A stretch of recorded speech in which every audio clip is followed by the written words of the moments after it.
Hi, welcome to AFTV. I have Tade with me, bro. 3-0, you know, and it wasn't just a dead 3-0. Admittedly, the first half was kind of dry, but the second half we come alive, bro. Talk to me. What did you think? Let me take one more sip, please. You see, it's only a man that is satisfied in life that takes his time to drink tea the way I'm taking my tea right now. Because whether we like it or not, in as much as there's a lot of mishaps in Arsenal right now, this was a satisfying victory. Forget about the first half. Forget about all that. Forget about the last game. We take these things one at a time, game by game. I understand that Newcastle is a team that we're always dealing with, but you cannot take anything away from the win today. Kudos to every single player on that pitch today. I'm going to start with that. Start with that. Okay, cool. Listen, I want you to be honest with me now, yeah?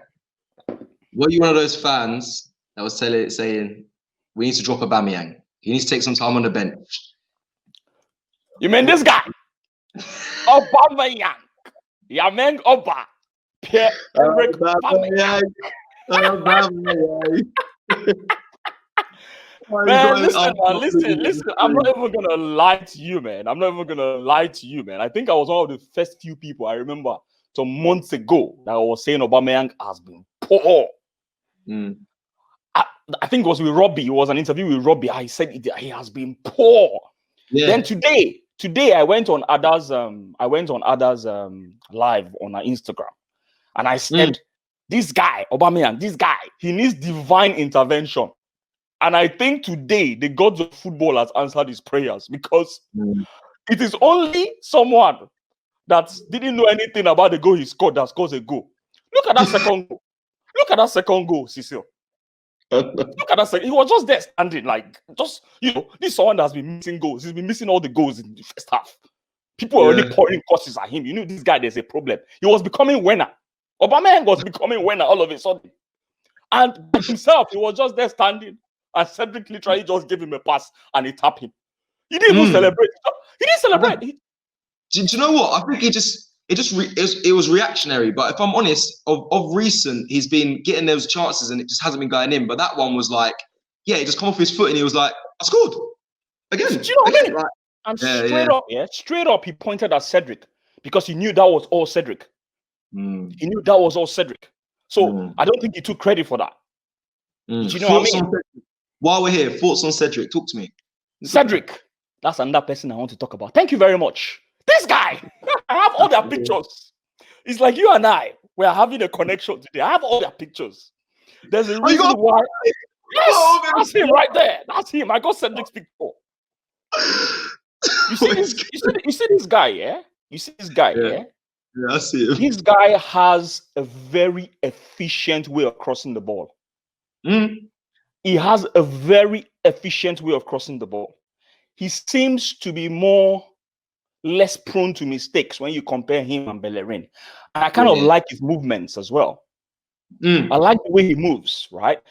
He seems a bit more like he has an intention with his movements. He just doesn't run without any direction or any, sense of intent on what he wants to do. And that's one thing I like about him. And his crosses look very good. They look like they're going to locate the man. They're not speculative crosses. No, they look like they look like he's got a better quality in his delivery. Yeah. So I think for me, going with this performance and a little bits and pieces that I've seen from him, he should be competing with Bellerin in that position. And this should be a warning to Bellerin that, listen, this particular position, we're going to be fighting for it. That's just what I feel about this guy today. Because forget about the assist and all that. Generally speaking, he seems a more satisfying player to watch, in my opinion. Yes, agreed. I agree. Yeah. I'm a fan. So, listen, I know it's all Newcastle and everything, but like I said, a 3-0 is a 3-0. At least our striker, who has lost all the confidence in Aubameyang, this might help him.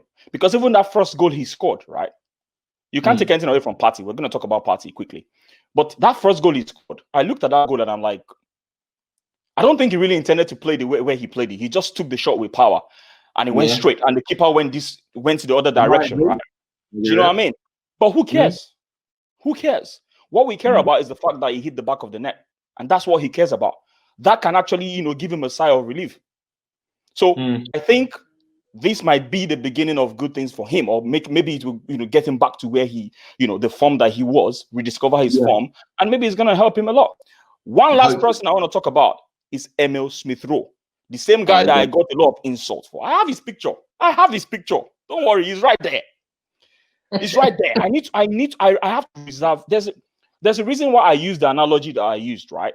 Which I got a lot of stick for, right? Yes. And for the record, for those that have not seen what I said in my previous video, I never meant that this guy's brain is better than Xavi. That was just a figurative expression to show how good he is for his age, right? Now, there's a stat that since this guy started playing since Chelsea, he's created the most chances alongside Fernandes. 10 chances created. And he doesn't take corners. He doesn't take free kicks. So it's in the game that he creates those chances. And one thing I understand about this guy, and I've seen about this guy, is the fact that he's aware of his surroundings. Can you remember that attempt that Aubameyang had on the goalpost? Yeah, when it hit the post. If you remember, it started from him, this guy, from this guy to Saka, then to Aubameyang. But people did not notice that pass that this guy gave to Saka. People did not notice that pass. He knew where Saka was already. Saka already made that run, and he gave like a cutback pass to him. Yeah. This guy has got, and again, he doesn't waste time on his passes. And that's one thing I love about him. So basically, what I'm trying to say is this guy for me is too mature for his age, with the way he sees the runs and the passes and his decision making is spot on. And the guy was everywhere today. He was everywhere today. Yeah, listen, I don't have much time today, honestly. As you know, I have to go very soon. But honestly speaking, kudos to the guys. I'm really, really glad about everything I saw. I was happy about every single player, especially these 3 players that I put on here. And kudos to Partey as well for getting his assist.